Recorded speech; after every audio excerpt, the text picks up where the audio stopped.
ஓம் முருகா வெற்றிவேல் முருகா. வேலுண்டு வினையில்லை, மயிலுண்டு பயமில்லை. என் அன்பு தங்கமே, என்னை மன்னித்துவிடு. உன் மீது நான் கடும் கோபத்தில் இருக்கின்றேன். எப்பொழுதும் என்னை உதாசீனப்படுத்திவிட்டு சென்று கொண்டே இருக்கிறாய் என்ற கோபத்தில் இருக்கின்றேன். இன்றாவது என்னை மதித்து இதை கேட்டாய் என்றால் உனக்குத்தான் நல்லது. இல்லை என்றால் உனக்குத்தான் நஷ்டம் தங்கமே. நான் எப்பொழுதும் உன்னை தேடி வருவது உனது நலனுக்காக மட்டுமே. ஆனால் அதை நீ புரிந்து கொள்வதில்லை. என்னை அலட்சியப்படுத்திவிட்டு சென்று விடுகின்றாய்.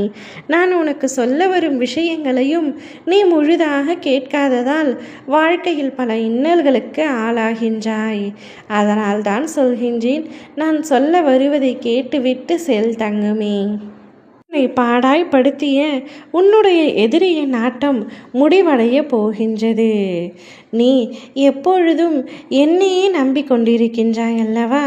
இருந்தும் உன் வாழ்க்கையில் கஷ்டங்கள் வருகிறது என்று நீ வேதனைப்படுகின்றாய். என்னை நம்பிய பின் உன் வாழ்க்கையில் எந்த விதமான பயமும் நீ கொள்ள வேண்டிய அவசியமில்லை. முதலில் உன் மனம் மகிழ்ச்சியோடு இருக்க வேண்டும். மனம் மகிழ்ச்சியாக இருந்தால் உன் உடலும் ஆரோக்கியமாகும்.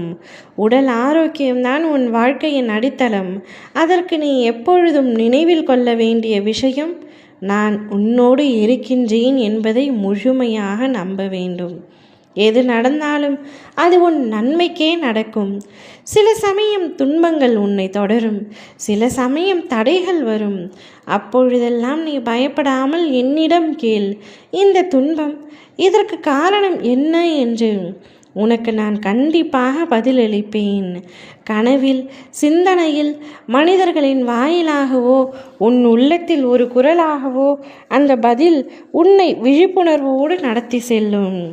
உன் வாழ்வில் நடப்பது அனைத்தும் உன் ஆன்ம நன்மைக்கே. இதை உணர்ந்து மகிழ்ச்சியாக நடந்தால் துன்பமே கூட உன்னை உயர்த்தும், உனக்கு படிக்கட்டாக மாறும். விதி என்று நீ நினைப்பது கூட உன் சிந்தனையின் பிரதிபலிப்புத்தான். உன் சிந்தனை மாறினால் உன் செயல் மாறும்.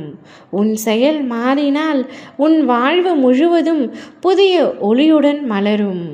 மாற்றத்தின் தொடக்கம் எப்பொழுதும் உன் உள்ளத்தில் இருந்துதான்.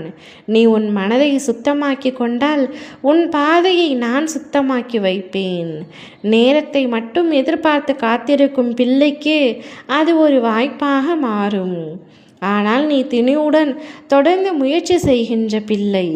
ஆகையால் அந்த வாய்ப்பே உனக்கான வெற்றியாக மாறும். நான் உன் அருகிலேயே இருக்கிறேன் என்பதில் எந்தவித சந்தேகமும் கொள்ளாதே. உன் ஒவ்வொரு முயற்சிக்கும் என் அருள் உனக்கு துணை நிற்கும். ஏமாற்றியவர்களையும் துரோகம் இழைத்தவர்களையும் என்னுடைய கையிலும் காலத்தின் கையிலும் விட்டுவிடு. அவர்களை நினைத்து நீ உன்னுடைய நேரத்தை வீணடிக்காதே. காலத்தை போல கொடூரமாக பழிவாங்க இங்கு எவராலும் முடியாது. அவர்கள் ஆடும் வரை ஆடட்டும். அவர்களின் ஆட்டம் முடிந்தவுடன் என்னை வைத்தே என்னுடைய ஆட்டத்தை நான் தொடர்வேன். அவரவர்கள் செய்த தவறுக்கான, பாவத்திற்கான, குற்றத்திற்கான தண்டனை நிச்சயம் காலம் அவர்களுக்கு கொடுக்கும். நீ மற்றவர்களை நினைத்து கண்ணீர் சிந்தி உன் வாழ்க்கையை வீணாக்குவதை விட அடுத்து உன் வாழ்க்கையில் என்ன செய்ய வேண்டும் என்று சிந்தனை செய். நல்லதை மட்டுமே நினைத்து கொண்டிரு. நிச்சயம் நல்லதாகவே நடக்கும். ஓம் முருகா வெற்றிவேல் முருகா.